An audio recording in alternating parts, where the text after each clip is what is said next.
10, 9, 8, 7, 6, 5, 4, 3, 2.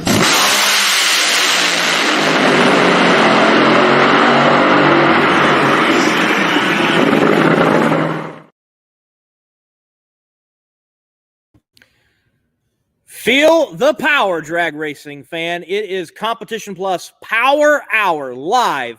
Later on, we're going to have Jeff Arend, our pit insider, on. A lot of great questions he's going to be answering. And top fuel driver in the NHRA, Doug Foley, is our guest tonight. He will be on later as well, and we'll be chatting with that former IHRA winner who is vying to get that NHRA Wally after a renewed shot at a career. Hey, I'm not the only guy on here tonight. My co-host is Slammin Sam. Sam, how you doing tonight?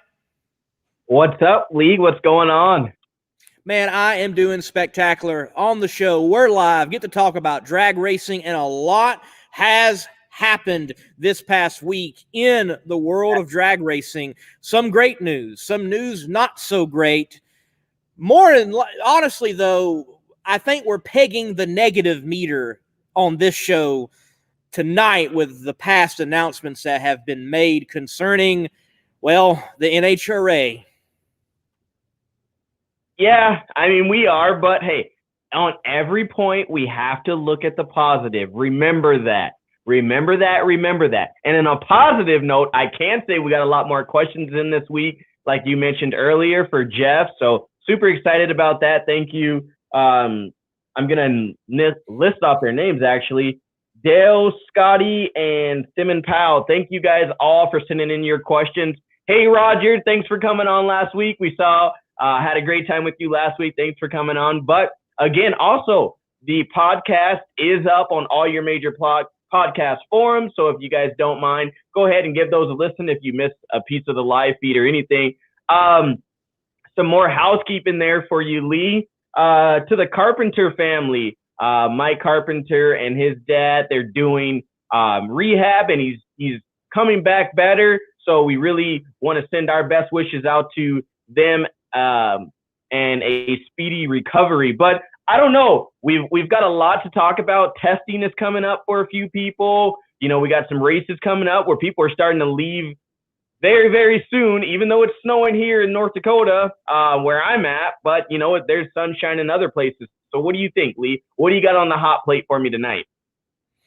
Well, first of all, I am a huge fan of Atlanta Dragway. That's my home national event. It would be my home NHRA track. I race junior dragsters there. I have attended numerous Southern Nationals. And several weeks ago, it was announced that the track is going to be put up for sale by the NHRA, because the NHRA does, in fact, own Atlanta Dragway.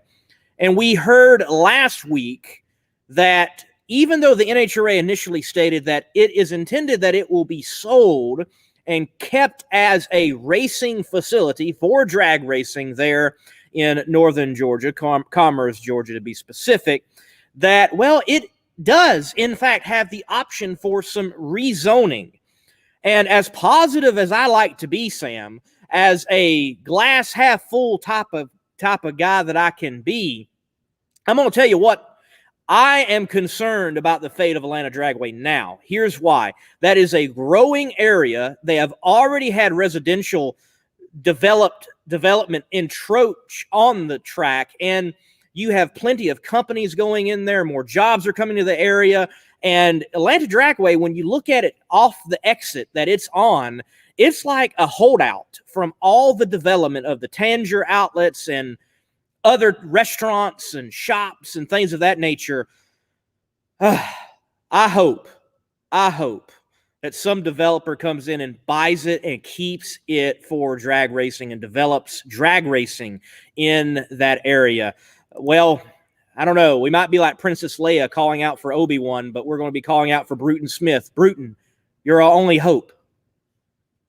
No, I think, like you said, there's more development. So I think at this point, what we need to do, instead of jumping to conclusions with a lot of things, I'm just going to use those words. I think what we need to do is just let kind of the dust settle. I I'm going to say that with the new developments there. I think we are seeing a progression of people interested in that track. I mean, from some of the talks and forums I'm on and listening to people, what they're saying, there are ideas of potentially taking that track and doing other things with it, right? We don't want that, but what I can say is if things shift, because I don't want to use the words that other people are saying and other people are writing on these forums, but if things can shift in the next, I'd say, few months to a year, I think we could have that track back.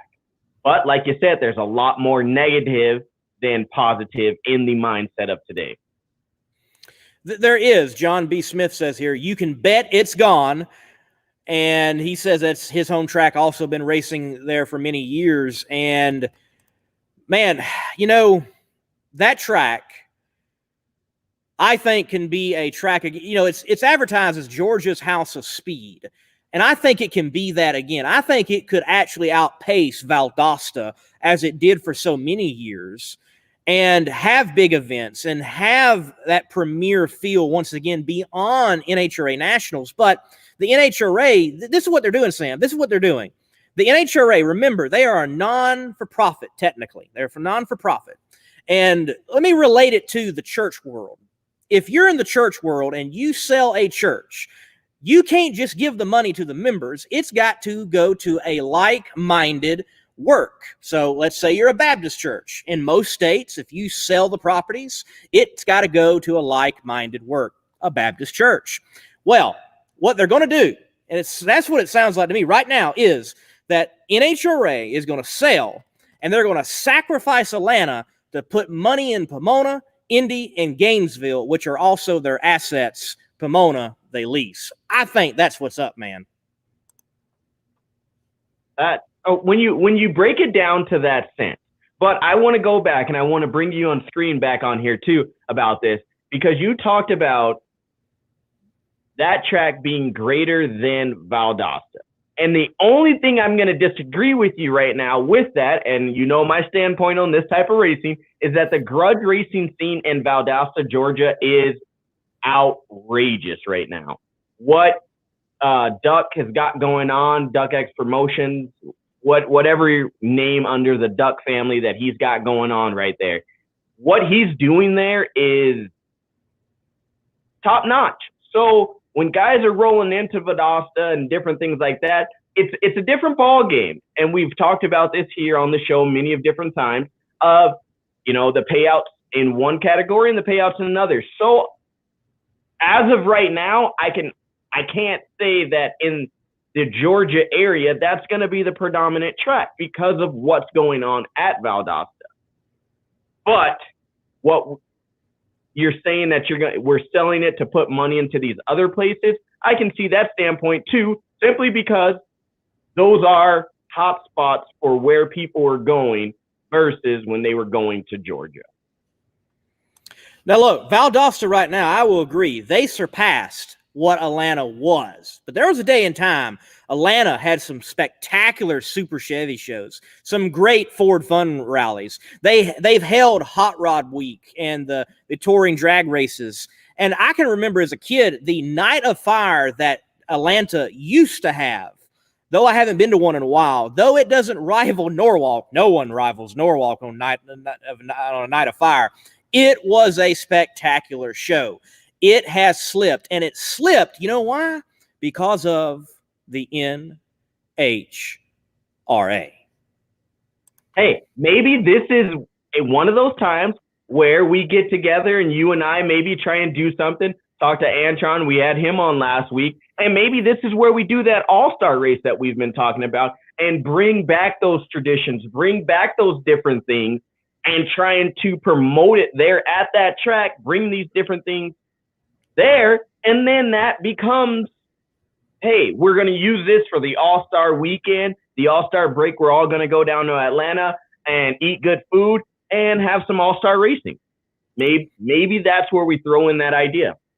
I like that. You know, Atlanta has an anniversary coming up. It's going to be the 40th running of the Southern Nationals, and you mentioned the All-Star race. One of the first All-Star races in NHRA drag racing at the time under the banner of Winston was actually held at Atlanta Dragway there in Commerce, Georgia. Hey, folks, in the comments section, type in who was the Top Fuel Eliminator winner for the first Southern Nationals. Type that in. Who was it? Oh, by the way, it was an 8-car field, not 16 cars. What do you think of that, Sam? 8 cars. You think people would show up for 8 cars today? Everybody's like, oh, 8 cars. That's not a show. I had plenty of 8 cars fields back in the day. Hey, you line up at the street lights and hey, 8 cars. That would never happen. Hey, Lee, in other news, got things to talk about too. I know there's this big race coming up that you and I met at last year down in Orlando, but it looks like there's some other testing that's going on, potentially testing that's going on in the Nitro ranks during the same week, and that is the March 5th, 6th, and 7th. So how do you feel about that? Do you think that's kind of right before Gainesville? A lot of people are going to be testing during that time, and then you're going to have the Pro Mods and Pro Stock down at the Door Slammers, the 2nd annual Door Slammers race that Drag Illustrated is putting on. What do you think about all of that? Well, first, let me say, Dale, you're absolutely correct. Shirley Muldowney. We'll beg Bobby Bennett to send you something. I think he Googled that. You think he Googled that? You think he did? Hey, I think Dale knows his stuff. No, I actually don't think it. I'm just going to give Dale a little bit of crap because he did send in an email with a long list of questions. But we do appreciate it. It gives Jeff something to think about during his long weeks off. That's right. We're going to bring Jeff on in just a few moments. But to answer your question, so Nitro testing this year is interesting. Traditionally, Wild Horse Pass is the place they test, or they test at Las Vegas. You know, there was a dual testing scenario that happened last year before kicking off the season. But the first race of the year is going to be on the East Coast for this year. First time that's happened in a very long time. And a lot of folks have been throwing around different tracks. Now, I have heard the talk of everybody's going to go down to Palm Beach and run there. And I've heard others say, well, we don't want to go there because that's a tight track and Gainesville isn't a tight track. I've heard that, well, they're going to open up testing even at Gainesville to give people an opportunity to come there, test there, and a little less travel, a little less work. And others are saying, hey, we would rather go to Darlington. We'd rather go to Valdosta. We'd rather just go somewhere on our own. So this year, it may very well be more splintered in Nitro testing than ever before, or it might be the most coalesced, possibly, that it's been, especially on the East Coast. For the World Door Slammer Nationals, I do think that there will not be any... I don't think Nitro testing will take anything away from that event. That event was huge last year, and it was the first event, and the hype is already growing and building around that event. You know, people are going and want to be the second winner or the repeat winner, as I believe Alex will be there again in Pro Mod. So I'm telling you, that event is huge. It's only going to continue to grow. I don't think it will be overshadowed. Maybe reports from Monday after the event, because there was testing on the Monday after, that might be overshadowed with Nitro testing. But no, I think the Door Slammers will have their day for sure. So let's just talk about this here for a minute. You and I, this is where we first met. But I want to know, going into the Door Slammers, your first year versus going into it now, going into it for year 2, what are you expecting? Who are your top runners? And will we see a double down? Well, I'm expecting, again, great energy. That's going to be brought. But I'm expecting that the energy this year is going to be that, oh, this is big and this is a race that we want. Last year, I think there was a little bit, yes, it was a big race. Yes, you want to win the first, but there's a little bit of uncertainty. What's going to happen? And I'll give you the pick for Pro Stock right now, Erica Enders. And here's why.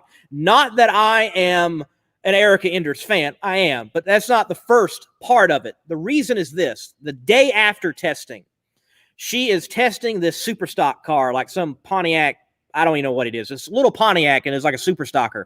And she was in a terrible, terrible mood. One of the worst moods I've ever seen Erica in. And here's why. Because she lost first round in that big event. She's got a chip on her shoulder. She wants that on her racing resume. She is going to win for Team Elite once again at the World Door Slammer Nationals. In Pro Mod, I think Stevie Fast Jackson wants redemption. In the shutdown area, round one, he lost. He loses it, puts it in the wall. Look out for him in Pro Mod at the Nationals for the Door Slammers. I can agree with that second one, especially when you say there, Stevie Fast Jackson, because and it's been said time and time again, and we said it on the show here too, that car is ready to go now for that race. That car is not being put together. It's not being finally tested. Like, that car is tested. They know what combinations in there, and when they get down there, they're going to be setting down the passes through there. But I'm also excited to see what the Caruso family is going to do with their new hot rod. I'm excited to see what Alex is going to do. And I think we may see, a few other cars that we haven't seen before. So I think that's going to be good too. Now in Pro Stock, I am a Erica fan. No matter what you say, I don't care. I am a fan of what she's doing, just the demeanor of the person she is, and the grace that she wins as a champion. I'm a fan. But I am going to say, I think it's still Team Elite, but I think Alex might pull it off year 2 in the Pro Stock. The only reason why I say that, I think he has that hunch and that grit to want to win in both classes. That's where I'm going to leave that one. I think that's a good pick. Alex Laughlin has a knack for winning big races. Some way, somehow, he's got a knack for winning big races. Hey, talking about big items, let's talk a little bit about Competition Plus apparel. Look at the new shirt, dude. Look at the new shirt. Competition Plus apparel. Look at that Vega. Look at that funny car. Oh, and we got the fuel altered in the top. That is a cool looking shirt. Folks, you can get this at Competition Plus apparel. And here, hey, sneak peek. Coming up, a Scotty Cannon t-shirt is going to be coming out through Competition Plus as well. So some cool stuff with Competition Plus apparel. Yeah, the boss man said that pre-orders are going to start no later than next week. So, and there's going to be limited edition on those shirts. So yes. You might want to stay tuned to the Competition Plus apparel so you can be looking good at as your boy AB would say, you're looking good at the track. That's right. Hey, having a Competition Plus apparel shirt, or especially that Scotty Cannon shirt, you be styling and profiling. Folks, let's hear a little bit more about Competition Plus apparel, and then we're going to bring on our pit insider, Jeff Arend, to answer your questions. Get your CompetitionPlus.com apparel today. Whether it's our nitro-burning funny car design or the vibrant door slammer design, we have the swag to show you are always in the know. Get yourself a hat too. And we know not everyone enjoys wearing a mask, but if you must wear one, at least wear a good-looking one. Check out the new CompetitionPlusApparel.com for the latest from the place where you have trusted for your news on the internet for over 2 decades.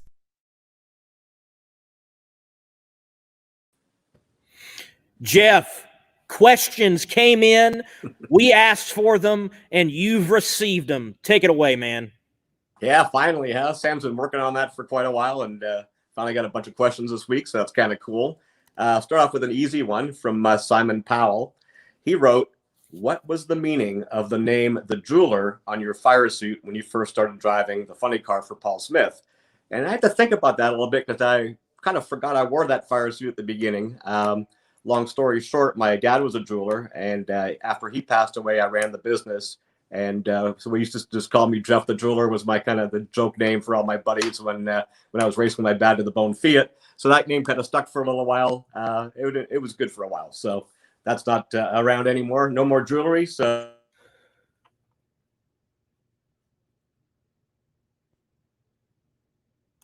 how about we go through the first 4 of them? And we'll go in depth on them pretty good. So the first question he asked is, do you use the same amount of weight when setting up a 5 or 6 disc clutch And can you change how the weights come in on the clutch while in the lanes?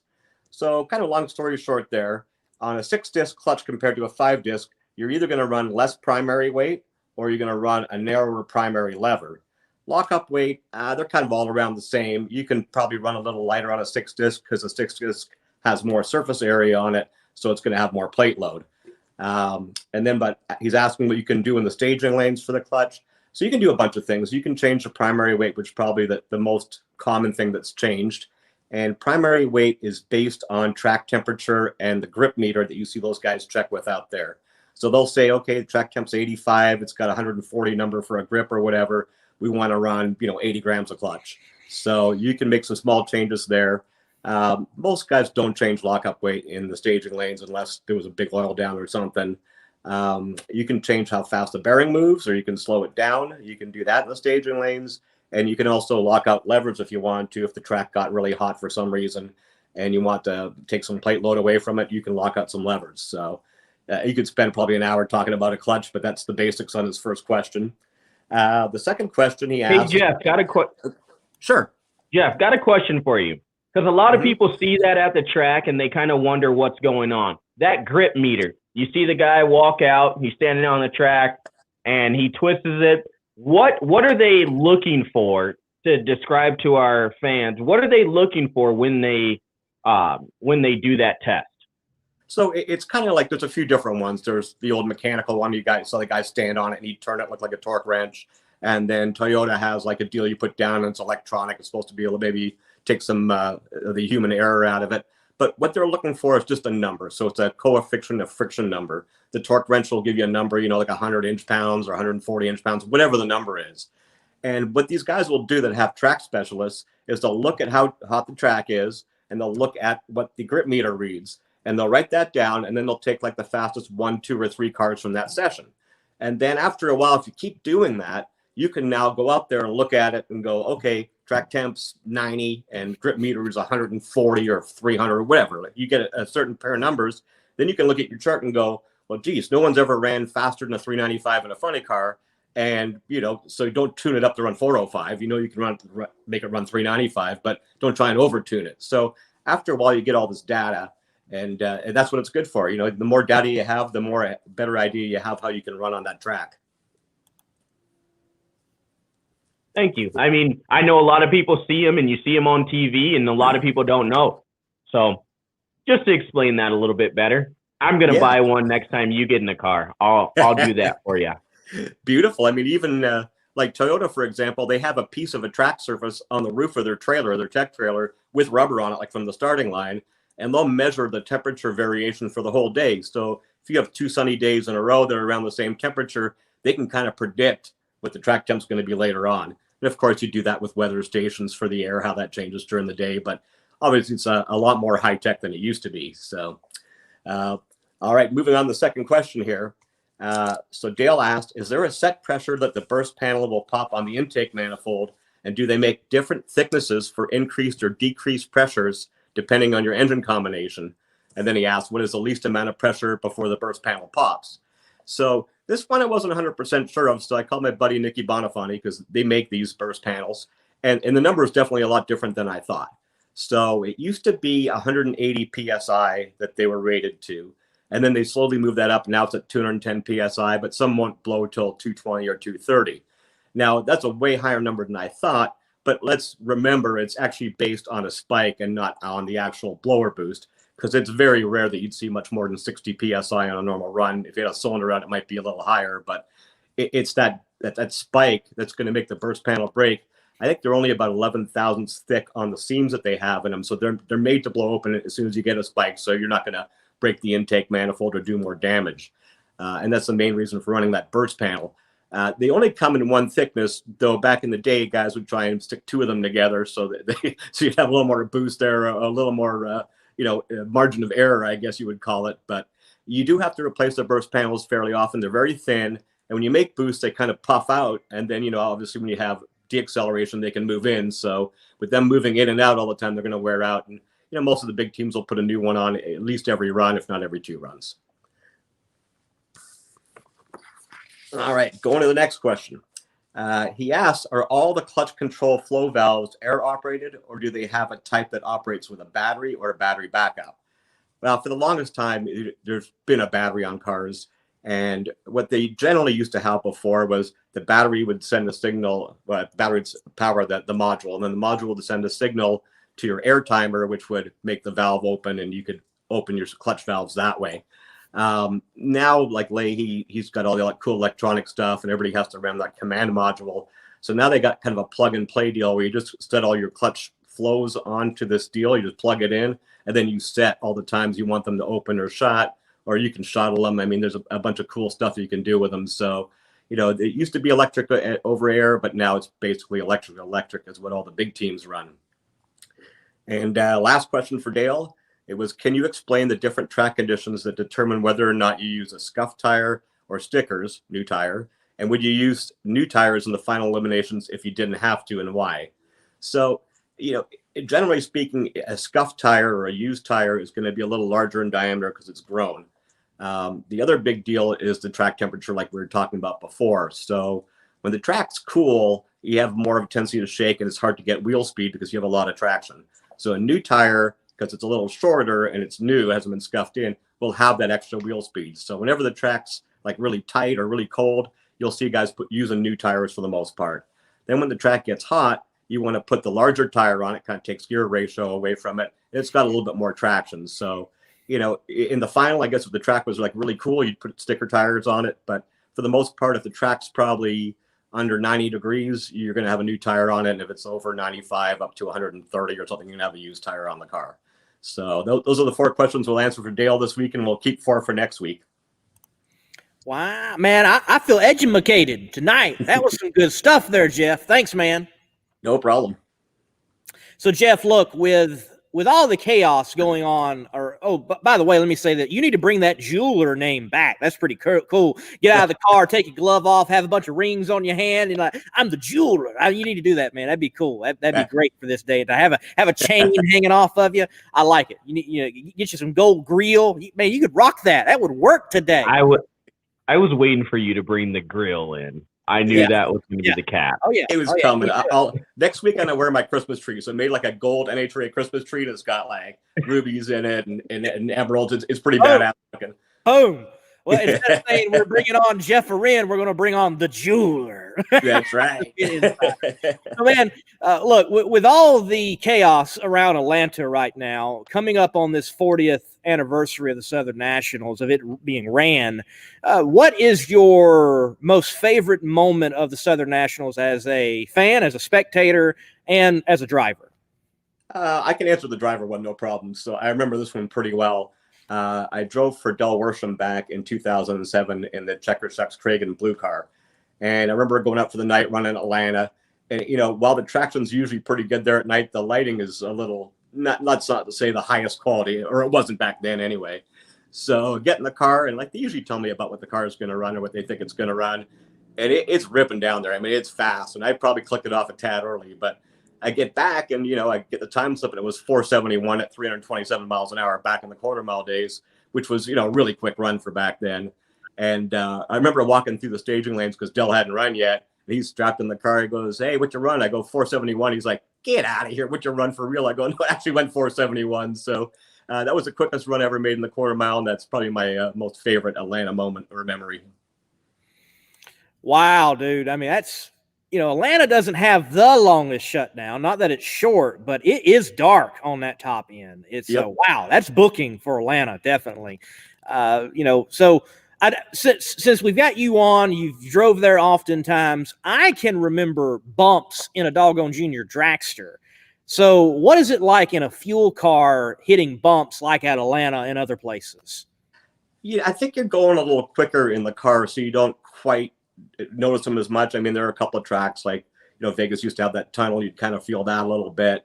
But for the most part in a fuel car, I think because they generate so much downforce on the rear wing, the tire's pretty planted, and you're kind of used to a rough ride anyway. I mean, there's no suspension on a funny car, but the place where you really notice, I think, how bad it is once you shut it off, like in the shutdown area. I mean, Pomona's a really bumpy place if you ever go through there. I mean, the car's bouncing up and down, and you're not even on the brakes very much. So, but I can't remember too many tracks I ever went down in a funny car where I went, man, this place is bumpy as you know what. But I remember a few really smooth ones where I went, that's a little different than normal.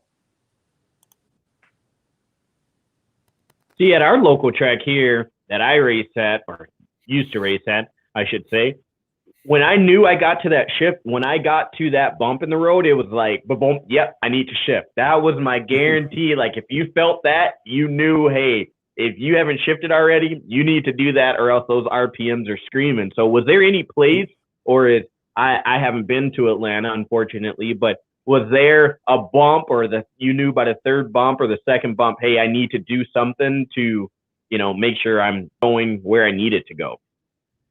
So again, in a fuel car, you're not that you're along for the ride, but you don't really have a whole bunch of control over much that's going on. But they do have, wheel ride height sensors on them. So when you make a run down the track, the crew chief can see where the bumps are. And if you can see sometimes a bump that upsets the car, gets the tires spinning, they can actually like slow the clutch down right before that bump and then get it moving again after that. So the ride height sensor kind of tells you where all the bumps are, and then it's up to the crew chief to kind of determine how to run the clutch over that bumps deal. Well, Jeff, look, we're waiting for Doug Foley still to come in studio, and I'm going to bring you up full screen and ask this question because I got to wonder, like, why is there a stick-it note on your door? What is going on? For all the parties, so people know they can just walk in, because when we're out back by the fire pit, I don't want to have to walk all the way to the front door to let anybody in. Yes, party at Jeff's house. That's right. So you're saying if we're ever at a racetrack and we see a door with a sticky note in the hotel, that's your room? It could be, yeah. May or may not be. Oh, I'm pretty. We know how to find Jeff now. We know how to find Jeff. Yeah, for sure. Exactly. For sure. Oh man. Well, actually, just look for the Coors Light. They usually can find me that way too. There you go. Well, Jeff, sometime here on Competition Plus, we're going to have to talk to Bobby and get his approval, but we're going to have to actually have you as a true guest and talk about that win you had with Paul Smith and your career and dive a little bit deeper into it. Because again, I find the Smiths so fascinating, from Paul to Mike to John Bodie. It's like that is such a fascinating group out there. Bam. Yeah, it's quite the family, and I've known Paul for a long time, and everybody's got their quirks or whatever, but Paul's a very smart guy. Like turning the computer on and off, not so much. But I mean, if you had a class, like if you took funny car and NHRA said we want to slow you down, so you're taking your computers, your data recorders away, I'd be hiring Paul like in a second, because he doesn't really even look at that stuff too much. He just looks. He's old school, so he look at the rings, the bearings, the clutch discs. That guy can tune a car to go down down the pits. You know what I mean? So very smart. And then you got Bodie. Bodie's a little more into the electrical stuff and the management stuff, and so is Mikey. I mean, I've worked with all three of them before, and definitely a lot of cool stories there. They're very knowledgeable, and they've been a tremendous asset to the sport. That's for sure. They have, yeah. Paul, he's. I think of him like that. The guy that will wet his thumb and stick it out in the wind. And, it's kind of like that. And he goes out there and puts the car. And then loved how at the Gator Nationals they brought back the throttle whack on both Richard's car and the Smith car. So I mean, there was whack all throughout the pits. That was a beautiful thing. Give me more whack. It's a funny story too, because when we were racing before, we didn't have a weather station, and Paul would go out and he'd kind of look up in the air like for the clouds. Then he'd take a deep breath. He goes, "Can you feel that when you breathe in that cool air?" He goes, "It's good air right now. Put a thicker head gasket on it." So he could call that stuff without having any kind of electronics. Man, that is wicked cool. That is wicked cool right there.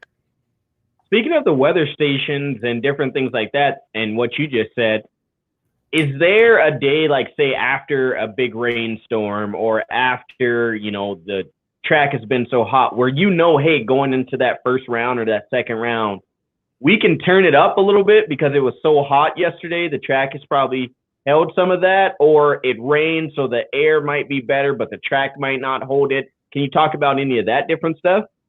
Sure. So for the most part, unless the weather really changed a whole bunch, first round is generally pretty early, like around 11 o'clock. So the track's going to be the best, on Sunday in that first round, and maybe the final, depending, what the conditions are like. So yeah, there's guys like Aaron Brooks who like to let it all hang out and try and run as fast as they can. And he's a guy in Top Fuel who's picking the first pair if he has his chance. And a lot of guys don't want to do that, but he just wants to get out there on the track, while it's like virgin and ready to go, because they've spent all morning prepping it. It's generally cooler at that time, so it's, you can let it go pretty good on Sunday. But compared to the rest of the weekend, I mean, before there was always a Friday night run, and if you didn't run good on Friday night, you almost had no chance of qualifying on Saturday, and that's kind of why they came up with that top 12 rule, which some people liked and some people didn't. But it was kind of unfair to miss one run out of 4 and then basically have no chance of qualifying at all on Saturday if the conditions were not that good.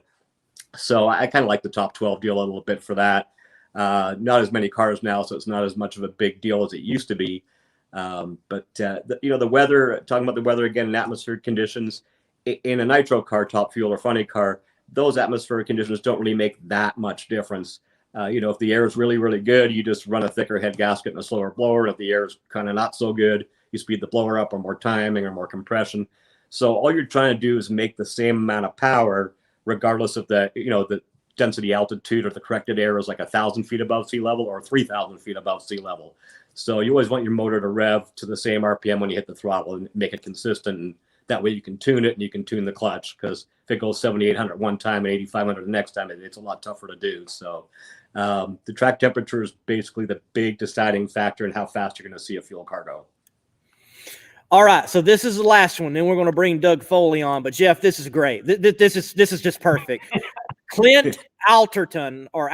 Sorry if I'm saying that wrong, Clint. He says, if you make a mistake, who will jump your blank more? Big Jim Dunn, Paul Smith, or Connie Coletta? Oh, answer that one, man. Yeah, that's a pretty good one. I would say that I'd put my money on Paul, probably. Like, he definitely at the beginning when I first started driving for him in the mid '90s, but. So I didn't drive for Big Jim or Connie back then, but all these guys have gotten a little bit older. I think they've gotten a lot milder. So I'm pretty happy that I drove for Big Jim and Connie in the later years. That's for sure.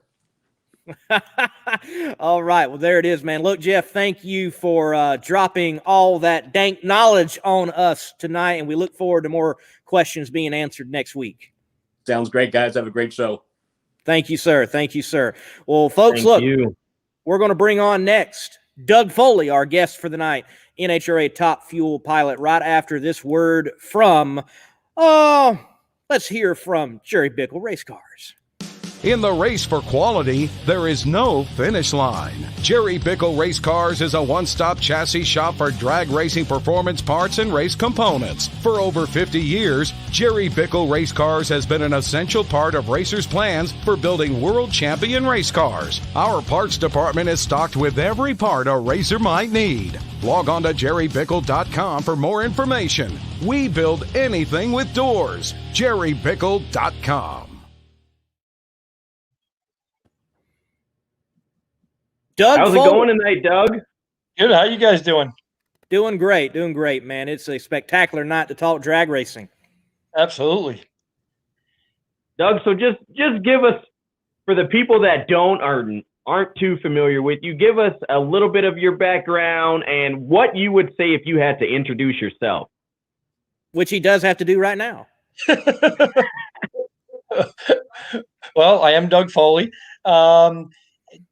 It's just years of being in the sport for sure. I mean, I took people may have lost track of me over the last period of time just because I took about 8 or 10 years off, focusing on business and doing some things like that with and helping my kids kind of get their racing careers kind of situated. But started the sportsman ranks and worked my way up into alcohol dragster. Did that for many years in the Lucas Oil Series, and then was fortunate enough with the partnership between me and Tim Lewis to be able to enter into the top fuel ranks in 2004. So and we did that for many years on the iTrace side. So that's kind of where the top fuel stuff started, and ran through to 2011. It took some time off, and then was fortunate enough to convince Tim to maybe let's take a shot at it again. Well, y'all definitely have taken a good crack at it. Last year, with the abbreviated schedule, though, planned on running part-time anyway, in a short amount of time, got the plan kind of to come together and work out. Got a couple of round wins, definitely already a career best after being out 1 year. Summarize 2020 for us, your thoughts on it. First of all, anybody who can summarize 2020 is a genius. But as far as our little part of the world, yeah, it was unusual for sure. I'm not sure it didn't maybe fall into our hands a little bit because of the lack of schedule and not knowing what was going on and everything that NHRA and everybody had to go through. It kind of gave us a little bit of time to kind of catch up. We had a rough start. There's no doubt about it. We went out, got me licensed in Phoenix, then went to the race. And after that, we were prepared to go to Gainesville. Well, we went to Gainesville, and then obviously that's where the season was put on hiatus. And during that time, we had some time to really look at where we were going and just how the team was moving forward. We made some changes at that point. That's when we brought my original crew chief in, Doug Cook, who I've been with since 2004, and was introduced to him by Bruce Litton and those guys. And me and Doug have been together for a long time. So we brought him back in. He spent a couple races with us, kind of ironing some things out. We made some crew changes. And but I would say starting probably U.S. Nationals, we started to kind of get a handle on it. Definitely so. Definitely so. Looking into like you said, your year this year, with summarizing it, you had one of, I would say, your career best passes this year, right? Running at 326 mile an hour, 3.75. So what is that like through all of the bad? There's still something positive to look at with the shortened year. Yeah, absolutely. It gave us something to build on for sure. It gave Doug some time with the car. He could give us some feedback on where, things we needed to work on and how we could get better. And so we worked on that. One of the many advantages we had as a team that's a part-time, lower budget team, the ability to be able to bring in some really quality help that was available in Indy and not necessarily have to pay for hotels or flights because they were there and we were racing a lot there. So those are things that, if we were trying to look for a bright spot in 2020, that was definitely helpful. Definitely helpful. I know it worked out for several teams to be able to have some stellar years, like even Justin Ashley. I think their year played well out for them in 2020.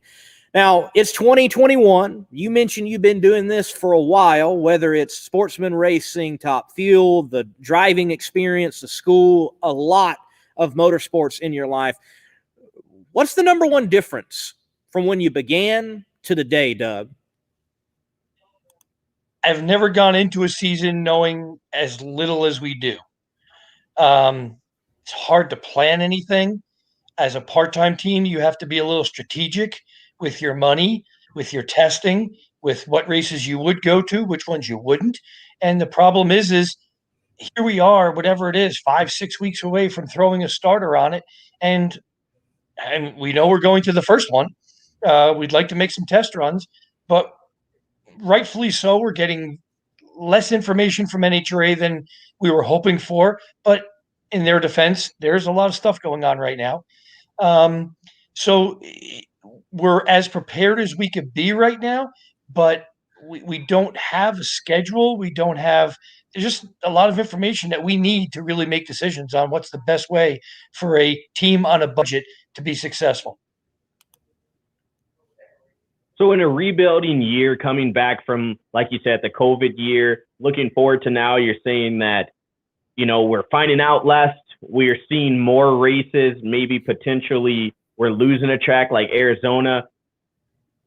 How do we juggle that, or how do you think we take the next step to saying, hey, we're committed to standing behind you no matter what happens, but just let us know what's going to happen? Yeah, I mean, communicating a little bit more would be better. Like I said, I understand that they have to work through their, issues.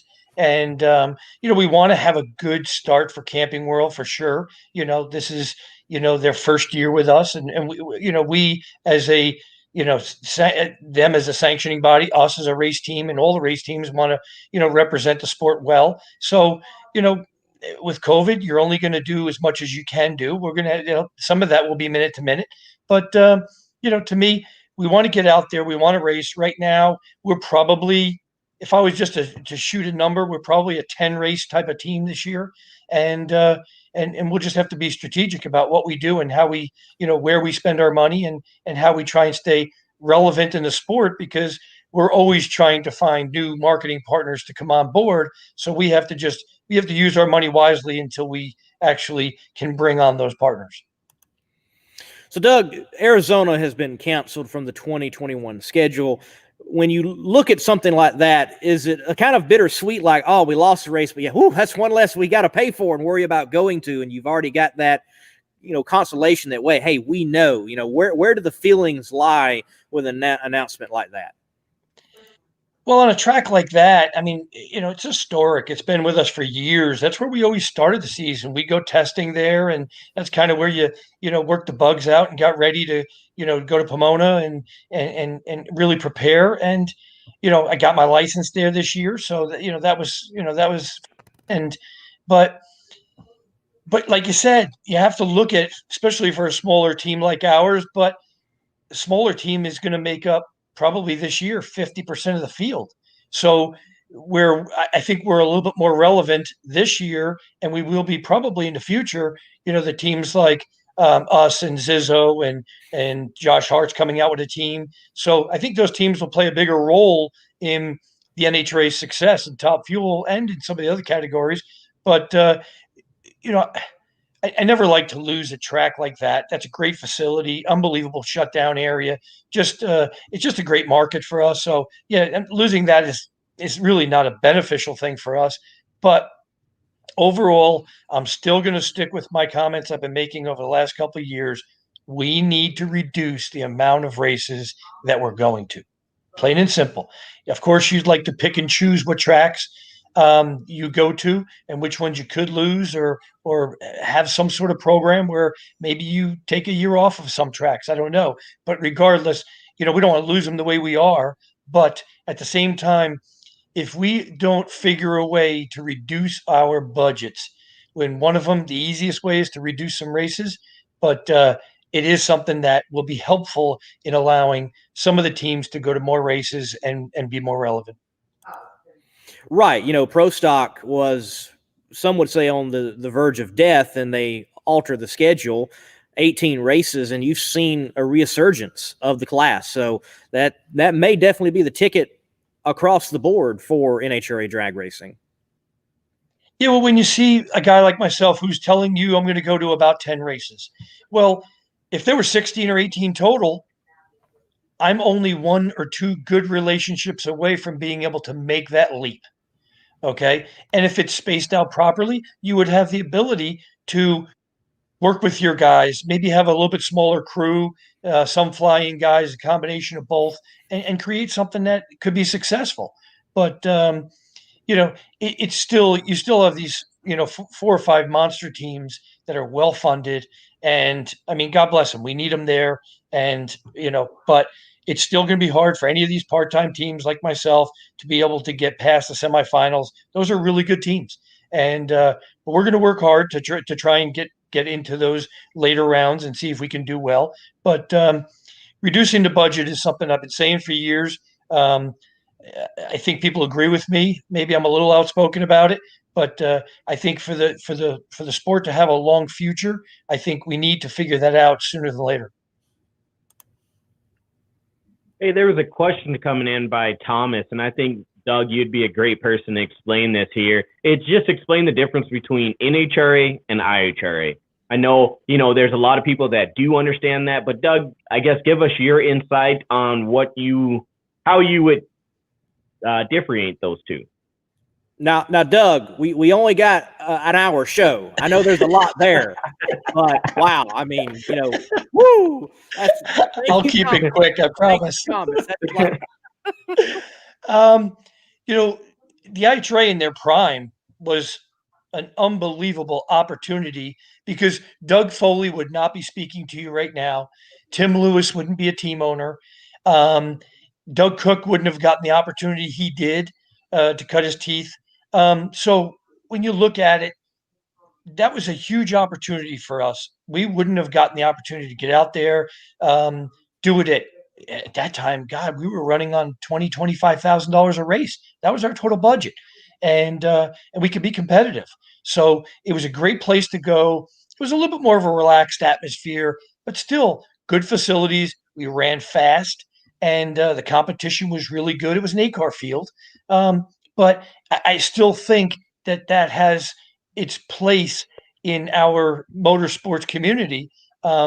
Maybe it's to our benefit right now that it's not there, because we can't be sharing cars right now. We just can't. We need to put our focus on keeping the sport going and keeping people entertained, and try and regrow it with hopefully some insurgents by new sponsors, and also some of the teams coming out like ourselves and Josh and some others, and hopefully we can fill this field a little bit. But it was a totally different atmosphere, I will say that. It was very enjoyable, very enjoyable. Probably one of the best part of my racing career was over there. A smaller team like us had opportunities to win races and really be competitive. And but hey, listen, it's not there anymore. We take the challenge of trying to beat some of these monster teams, and we'll work hard to try and be as competitive as we were when we were in the IHRA. Speaking of the IHRA, and I'm not sure if you were there still or you transitioned to the driving experience, but what was the demise factor for the IHRA? What tripped it up? At one time, it was the direct competitor to the NHRA and a viable place to race, and had some different options, home of Pro Mod and Mountain Motor Pro Stock, and it just, woof. Do you know what happened or at least in your mind, what happened? Well, I mean, when I started, it was the Hooter series, and I think that was a reasonable. They had a reasonable amount of money. I think we always watched what we did as far as what they paid us, how we did everything, and they kept the rules reasonable. And it was 3 qualifiers, and if you didn't want to run all of them, you didn't have to. And but it was a little bit more of old school racing back then. If you needed a part, I could walk over to Bobby Lagana, borrow anything, and vice versa. And we could really, it was truly like a family atmosphere. I'm not saying NHRA is not that way, but NHRA is more towards the business side of it, and more professionally oriented, where the others were, if you needed a part, you needed something, you needed help. It wasn't unusual for crew members to go over to other teams and help out during rounds. So it was a little different, but I think it's no different than the NHRA. I think the money got the best of it. I really do. I think, we moved in some bigger dollar sponsors. We brought in Funny Car, which was not there originally when I was there. I'm pretty sure in 04 we were running dragster only, and then we brought Funny Car back in. I'm pretty sure, I'm not positive, but I know in 5, 6, 7 they had both dragster and Funny Car. So we needed more money to run it, because we were paying twice as many people. And did it bring excitement? It absolutely did. But it's no different than the NHRA situation we're in right now. When you run the numbers up, and you run ticket prices up, and you do all this stuff, and you're used to getting X amount of income, and teams are making, have to make X amount of dollars. It's just something that, the money can really hurt the sport. And it's just, the funding for sponsorship, is just not there as much. Got another good question coming in from Joe Lee. I don't know if you can pull that one up, but I think that's a good tech question there. I mean, a lot of people don't know. So, Doug, when you were in IHRA, what GPM, so gallons per minute fuel pump, were you guys using? So that's funny, because Lee put up a video. So Lee represents our team in some ways, and does some social media stuff and everything for us. Well, he put up a video of me racing Clay in the final in Norwalk. And you can hear the commentator say that, first of all, I did a terrible job driving. Okay. That's the first thing they said. I've never heard of a terrible job where you won the race, first of all. But, we pedaled the car quite a few times in that. And a lot of people said you could never pedal a car. Well, you could back then. At least we could. Okay. I ran a 56 gallon a minute pump in my car in those days, 2004, in that car. and then we had somebody else come in and drive the car the next 2 years. We kept the 56-gallon pump on it, and it's a car that it could not hurt itself. It really couldn't. And it just, we didn't have the volume. We didn't have, so my pump now, which I just got back the other day, which Doug Cook just told me that it's about 5 gallons too small for us to really run in the middle of the track. And that's an 111-gallon pump. So that'll give you a little bit of indication of why the money has changed drastically in this sport in that period of time. Whoo! Wow! Wow! And it's not enough. Yeah, absolutely. Oh goodness, it's like it's over 100, man. Come on. Oh my goodness, it is insane. You know, as much as things have stayed the same in fuel drag racing, because you know the basic combination hasn't changed that much. It's just like everything's gotten that much bigger, and it's carrying that much volume. It's wild what these cars are capable of in 1,000 feet today. Now, and when we ran to quarter mile, so the last run I made on that fuel pump was Rockingham in November of 2004. And that's a car that everybody said, oh, it'll go 5 flat. It'll go, you know, you'll barely go 300. On the last lap I made it, it went 317 mile an hour, you know? So, you know, if you can make these things work, you know, but you start adding fuel volume and it could get expensive for sure. Definitely. So what fuel line? Did you go from like a 10 or -12 fuel line or an 8 maybe? With that 55 gallon, and now you're at a 12 or 16? Well, I mean, really the biggest thing is like, you know, the size of the trunk line. You know, you're carrying a tank that has, you know, a total with the lines of 17, 18 gallons, you know, so that's what you got there. And, you know, so you increase the size of the trunk line, supplying the pump.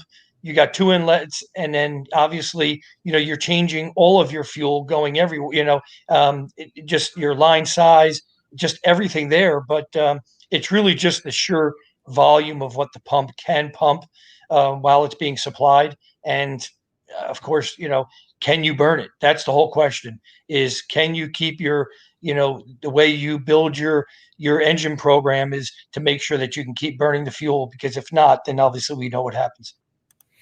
As I like to sing when I'm there standing next to someone pouring nitro into a top fueler, money, money, money, money. So it's crazy how expensive that stuff is and as much as being used. Now, Doug, I know we're talking a lot about right now, and we're talking about like what's up ahead and past IHRA days, but you have got a hero, a drag racing hero that I think a lot of people can connect with, you having him as well. For like your hero, but why Kenny Bernstein? Why such a figure for you?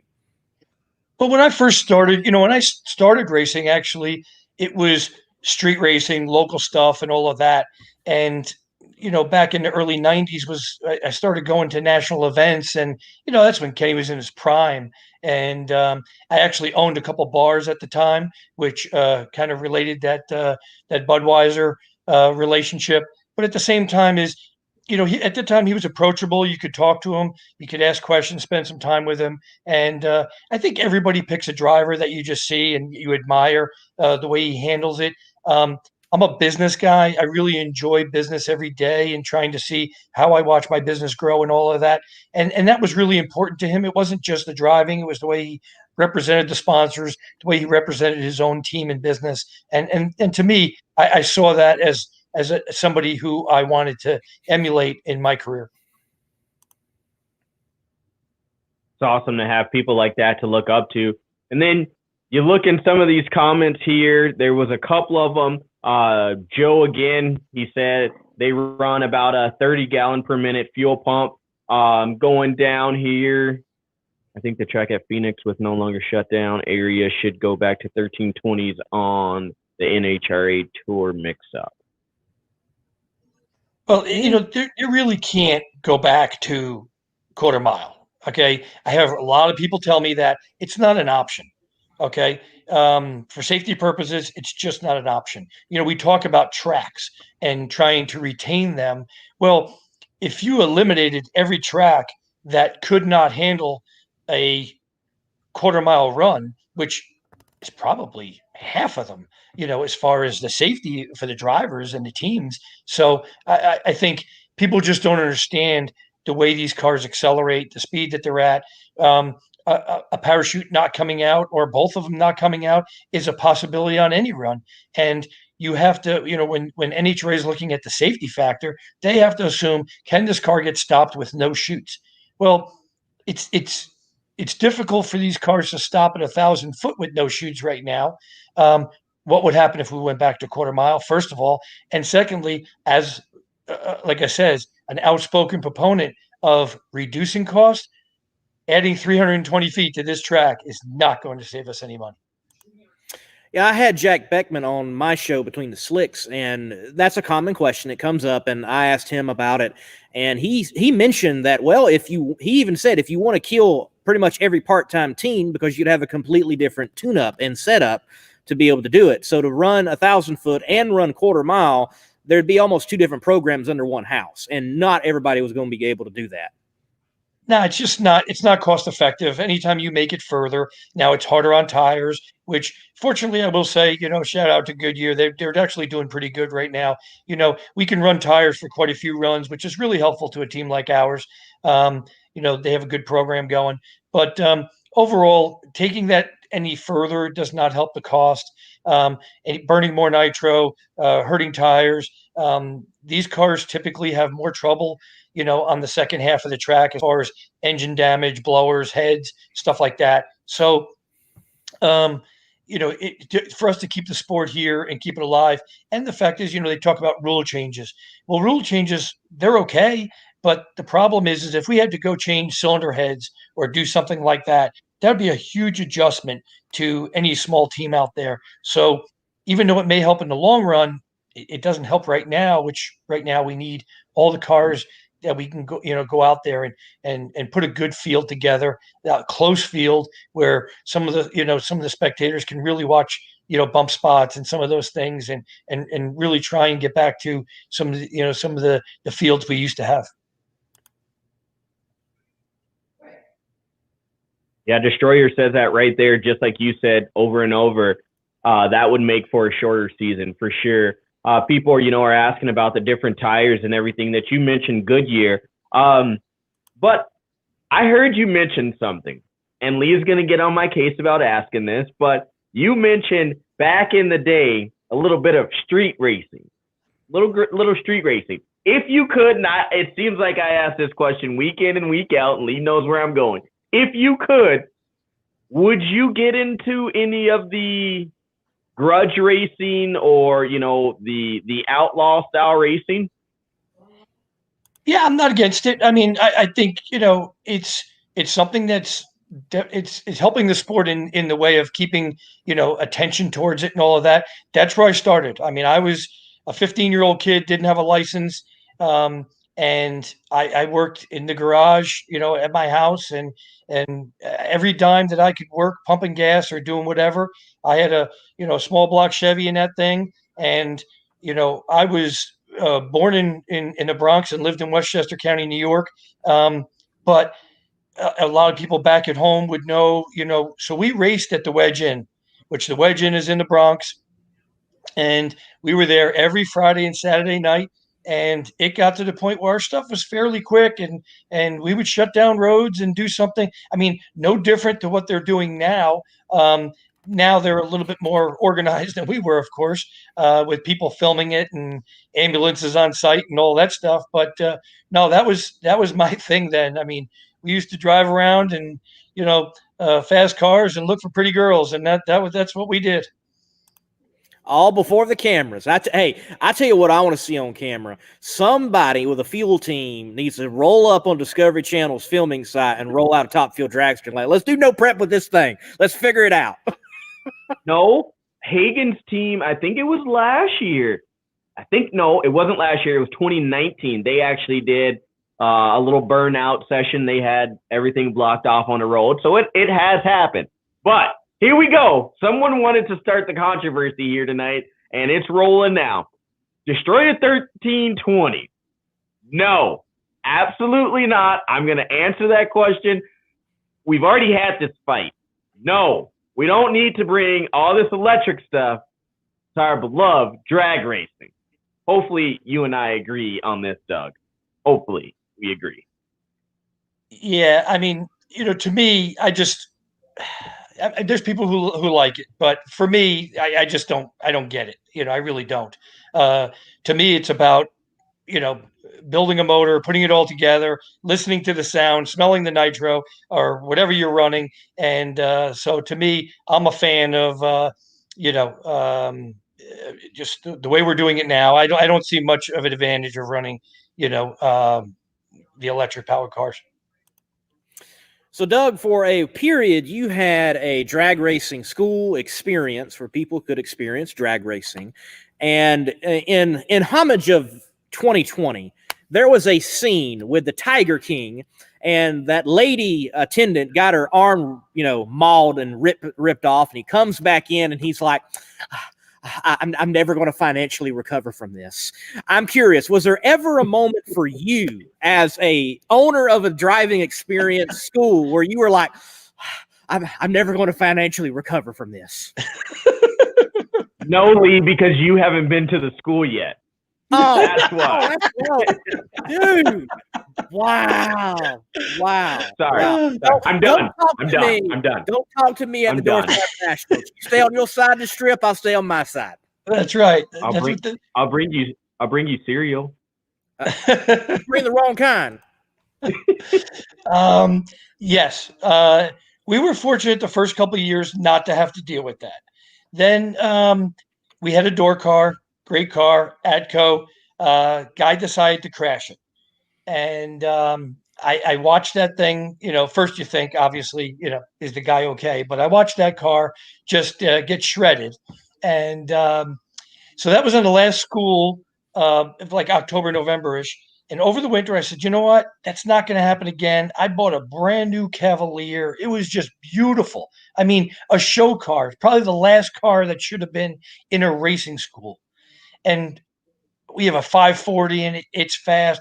We go back to Atco, first school of the year in April. Okay, it's a 2-day school. First day, it goes out there. We all do all of our, half-track passes. Car's running great. It's hooking up. It's a car that I would actually race in NHRA competition back in the sportsman classes.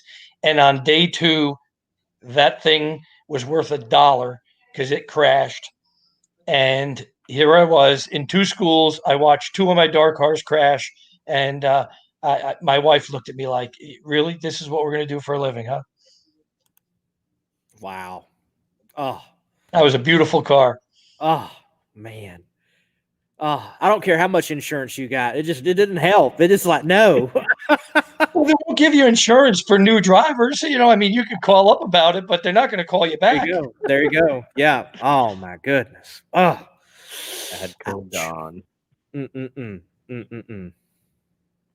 Scott Malpass, yes, we all watch Tiger King. If it wasn't for Tiger King, the world would have kind of shut down for a while.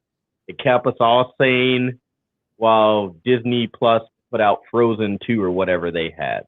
So, yeah, right. I've learned one thing through Tiger King in 2020 is big cat people stay away. Stay away. That is a wild world. Not far from the drag racing world, mind you, but the cat world is just out there even more.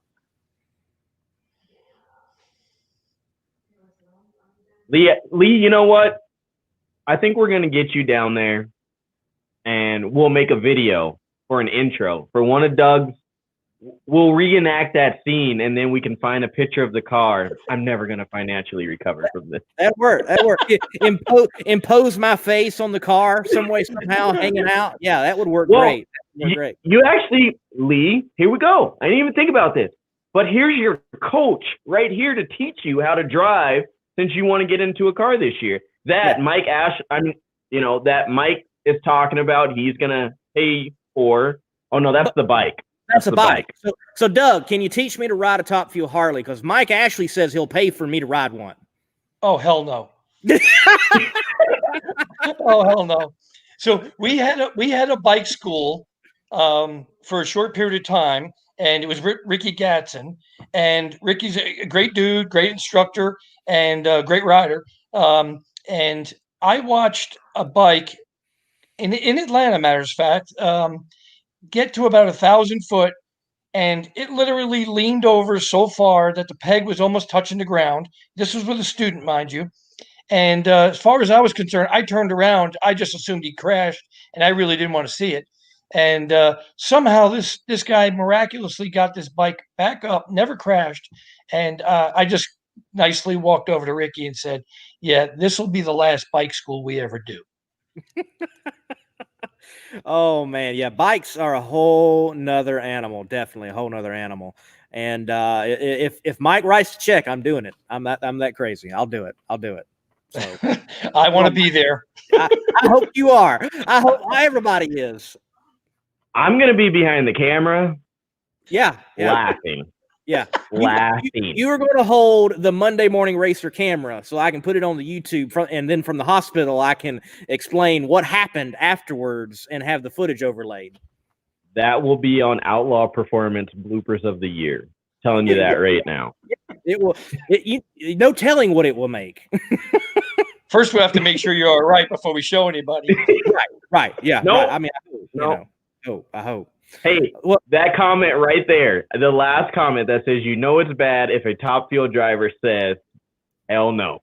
Right. That Right. one You right know it's bad. You know it's bad. You know it. Look, those guys are a whole nother level. I mean, they don't even have the front tire on the ground till they're nearly at the end of the track. It's wow what they're doing. Yeah, I'm pretty sure Couldn't that's do the it. meaning of insanity. Yeah, definitely. Here's a great question. Todd, where is Doug's race shop located? Doug, you're a bit different from all the other Nitro guys. Where are you located there with the race shop? Yes, we are. We are definitely different. We are in NASCAR country. Okay, so we are surrounded by every NASCAR shop that there is in Mooresville, North Carolina, and we love it down here. It's great. There's a lot of services and that type of stuff that really help us keep the team moving. But the downside we have is getting help and employees, just because most of the top fuel guys are in Brownsburg, and that's not something we were wanting to do. So we love the area. We think it's perfect, but we do have it is a little bit harder work finding the talent that came from Nitro Racing that's available to us. That's an interesting point you make. In that area of Indianapolis and around in Ohio, there are schools, there are programs, there's the base of, if we need a crew member, we can pick from this pool. And obviously in NASCAR world, you can do that with NASCAR, but it would be very much more challenging to do that in the Nitro ranks. I mean, there's no school down here pumping out students like, University of Northern Ohio to go into Nitro ranks like they're doing. So yeah, I can see that being a problem to find not necessarily talent, but the right talent. Well, that's it. There's literally zero people that come to my shop that say, "Hey, I worked in NASCAR looking to, maybe try drag racing or do this." You never see any overlap between NASCAR and drag racing as far as on the mechanical side. I don't know why. It just doesn't happen. We never get asked. And so that's one of the downsides. As far as the shop goes, we've been in our shop for 5 or 6 years now, and me and Tim just purchased land, which is going to allow us to put up a new 12,000 square foot facility, which we're working on getting all the bugs worked out now. But that we are hoping to move in that shop just prior to the U.S. Nationals this year, if everything goes on schedule. Well, there you go. Hey, by the way, Todd Yuntz, he's also a fellow drag racer. He knows his stuff. He says, "Is he hiring? I live in North Carolina, close to the shops." Hey, you got one right there in NASCAR country. There you go. Look at that. We're even making deals for you. Yeah. That's up to you, dog. That's up to you. But I'm just saying, don't forget about us if you guys do make that deal. How come you guys can find me somebody in 30 minutes, but I can't find them in the last 10 years? Because it's the Competition Plus Power Hour, baby. That's why. That's right. That's right. Yeah. Hey, Marty says here, I went to Doug's drag racing school back in 06 or 08. I didn't do all that great, but Doug was a great teacher and taught me a lot. Oh, that man's great words there, Marty. I'm sure Doug appreciates that. Tell Marty the check's in the mail. Marty, checks in the mail.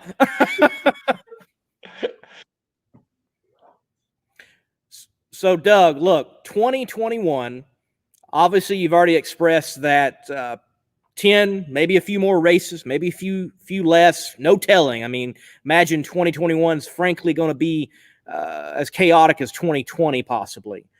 But for the races that you are there, what do you have to say to your competitors? Do they need to look out for Foley-Lewis Racing? Well, I think they do. And I think, most of the guys out there know that Doug Cook and the guys we bring in and the way, Tim, provides the talent and me and him work together on trying to bring in the proper people to help us. I think just about everybody there knows that we're going to go to the starting line with a good car. We're going to have all the parts and pieces that are necessary to be competitive. And that's why we say that we can't tell you exactly how many races we're going to go to, because mine and Tim's theory is quality over quantity. We're not going to go to races just for the sake of being there. We expect to qualify well, and I mean top half. We should not be any higher than eighth. We really shouldn't. We should be in that top half. We should have lane choice on Sunday. And that's the way we run our program. That's the way we give our guys the parts and pieces they need. And, if we do our job, the best we had was second round last year. But we feel we can build on that. And Doug's making some changes to the program that will only make us better. And we'll keep pushing at it. And like I said, that's why we can't exactly give a quantity number. It also depends on how many cars are out there, how much NHRA is paying. That's a conversation that hasn't been had yet. And that makes a difference to us. So those are things that we have to look at. But our goal here is I'd love to get our first win. That's obviously number one on mine and Tim's list. Get the first win and try and be competitive on any time we go to the starting line. That's really the goal. That's awesome to hear. And getting that first win, not only what would that mean, I guess, to you and the team, but what would that mean over your career? It would be the highlight of my career. It would. I mean, I've won some IHRA races, and I'm not downplaying any of those. When I won my first race in Cayuga, Canada, was my first race in 2004 in a top fuel car. It was an unbelievable experience. It really was, and every one of those were, But there's no doubt the NHRA is the pinnacle of any person's top fuel career, and with Tim being by my side, I have the fortunate part of being able to go out there and we can field a quality team. But yeah, definitely holding on one of those trophies and knowing that this is something that me, Tim, and Doug, and the guys, and my wife, who has supported me all these years and allowed me to do all of this, it would be just like I think where some of those wins I've had in my career lasted a day, I think I may be holding on to that trophy for a week or so. Well, Doug, we hope that in 2021 the case is that comes to a reality and you are a NHRA top fuel event champion at whatever event it may be. We hope that's the case. Man, thank you for being on Competition Plus Power Hour. We got to shut this thing down. The chutes are out. We're on fire, and we need to get it stopped before we get into the sand pit. Thanks, guys. I appreciate your time. Thank you, Doug. Thank you. Take care. Well, Doug Foley. Look out for Doug Foley, just like you needed to last year in 2020. Look out for him in 2021. Sam, look, my show Thursday night, Between the Slicks. I've got Ian Hill, a promoter up in Canada of their Heads Up Shootout, and also the Sega champion from 2020 on the show, Mr. Miller. How about your show, man? Who's on it for this week? Well, this week, actually, we did something a little different. We did a Monday kind of talk, not still anything from the Monday morning racer. Monday's my day. It was Monday afternoon. Okay. Afternoon. Okay. Afternoon. As long as it's not morning. But no, we did something different, like we're doing here on a live feed. So just wanted to, get connected. So we'll be uploading that. And we will, here in the next couple of weeks, we'll be talking to the man, the myth, the legend, Mr.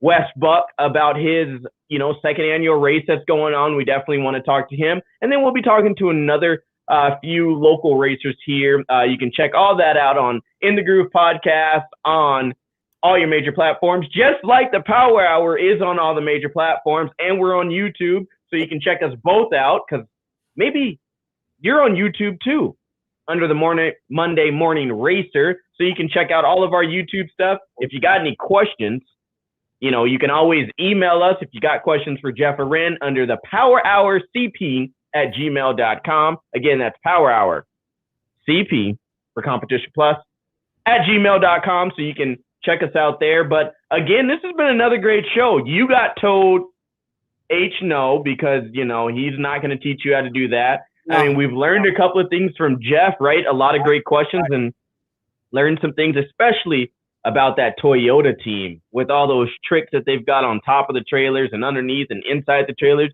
Just a lot of great things. So, I mean, hey, like I said, I'm Slammin' Sam from Outlaw Performance ENT and Mabro Motorsports. I mean, I've learned a lot. I've laughed a little bit. Right. I think it's been another successful show of the Power Hour and a half. I just got one question. What's up, buddy? Being on Competition Plus, who's Wes Buck? Close us out, man. Who is Wes Buck? That is the man from Drag Illustrated magazine that puts on this Door Slammer Nationals down in Orlando, Florida, March 5th, 6th, and 7th. He's putting Pro Mod and Pro Stock to the forefront. So check that out. I'm just saying, just check that out if you haven't done it already. But again, thanks to our boss man, Mr. Bobby Bennett, for letting us come on here and talk about everything racing and drag racing. Until next week, you guys keep smashing that loud pedal.